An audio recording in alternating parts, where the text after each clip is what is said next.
Alright, so quick disclaimer for all my other subscribers. This video is intended for somebody who has never done a card trick in their life. I figured I'd post a video. I know summer's coming up, so I know people are going to be looking up, how to do card tricks, and if they don't know where to start, it could be a hassle. So this is for somebody who has never done a trick in their life and they want to know where to start. So this trick is pretty simple, but the end effect is really good and it has a lot of moves in here that you guys are going to need to learn. So let's say you could have the spectator shuffle up the deck, and then what you could do is you could tell them, let's say we take the top card, in this case the 5 of clubs. You tell them you're going to take the 5, put it into the middle, and you show them that you don't really know exactly where it is. It's somewhere in there. And at this point you tell them, okay, go ahead and cut the deck, and then you go ahead and mark that cut so you can leave the deck like that. And you can tell the spectator, you know what, they shuffled the cards, you went ahead, you pick the top card, you put it anywhere in the middle, and the spectator cut exactly. Even though we did all that, the spectator cut exactly to their chosen card. So this is a video, guys. Hope you guys like it, and if you want to learn how to do it, don't forget to stick around for the tutorial. Alright, so like I said, it was really basic. For all you beginners out there, this shouldn't really look too intimidating. This move is only made up of really two sleights, and they're pretty easy, and you can use these in a lot of different tricks. So to begin, the first thing you want to do is you could have the spectator shuffle up a borrowed deck or anything.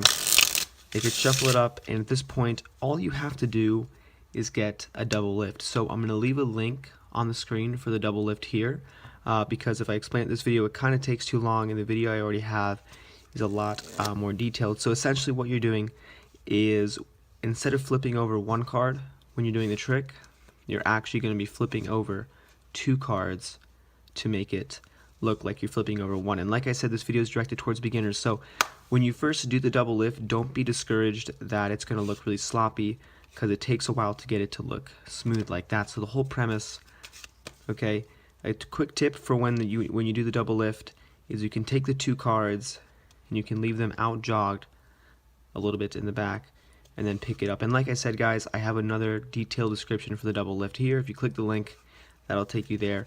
And now once you do the double lift, you can take it and take their card, in this case the Jack of Diamonds.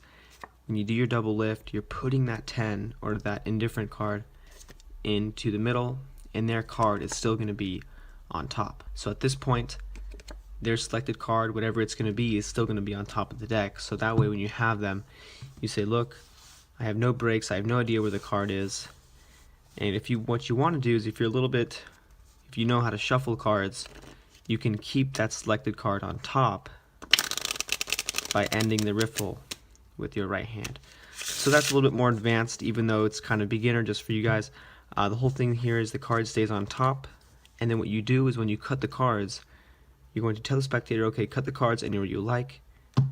You move the card pack over to the right, or whatever the spectator does. You take the bottom half of the packet and you tilt it, and you put it on top of the other packet, and the top card is going to be right there. So that's kind of how the trick works. And then when you place the bottom packet on top of the top, you kind of misdirect them, and you kind of go over or recap the trick. This way the spectator kind of has time to forget about the placement of these decks. So if you kind of misdirect them, talk to them a little bit about how they shuffled the deck, how you placed the card in the middle and then shuffled the cards again, they're going to kind of forget that this here is the top card. And if you do it convincingly, they're not going to guess it, second guess it anyway. So that is pretty much the trick. Okay, so you cut the cards, you leave it on top to mark the cut, flip over the top card, and this is a trick, guys. And like I said, this was intended for anybody who's looking to get a start in Magic. So if you did happen to like my videos, don't forget to subscribe, and as always, guys, thanks for watching.